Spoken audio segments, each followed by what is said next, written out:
সাবেক প্রধানমন্ত্রী শেখ হাসিনাকে দেশের মাটিতে ফিরিয়ে আনতে শপথ নিয়েছে তার নিজ জেলা গোপালগঞ্জের টুঙ্গিপাড়ার নেতাকর্মীরা।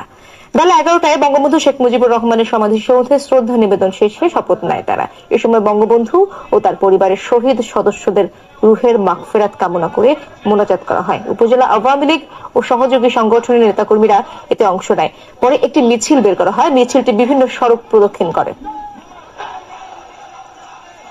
তো ভিউয়ার্স, আসসালামু আলাইকুম। সবাই কেমন আছেন? আশা করতেছি আপনারা অনেক অনেক ভালো আছেন। তো ভিউয়ার্স, কিছু পাবলিকের আওয়ামী লীগের কিছু দালালরা আছে যাদের মাথায় একটু সমস্যা হয়েছে, যার কারণে হচ্ছে তারা মিছিল বের করছে স্বৈরাচারী শেখ হাসিনাকে ফিরিয়ে আনার।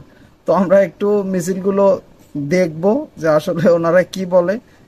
তো চলেন ভিডিওটি দেখি।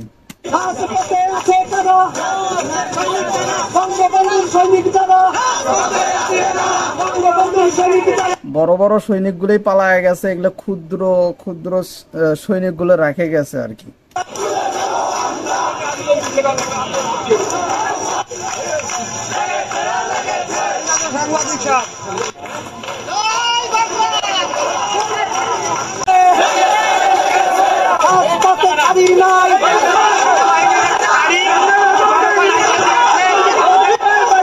দেখতে পাচ্ছেন এই মুহূর্তে সেনাবাহিনী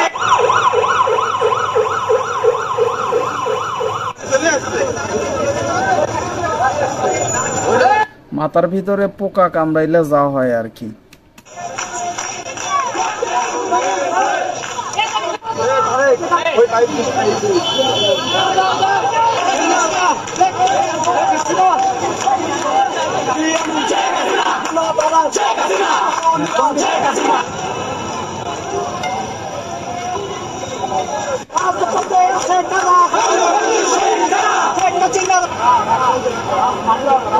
তো ভিউয়ার্স, এখানে কয়টা মানুষ আছে আপনারা বলেন?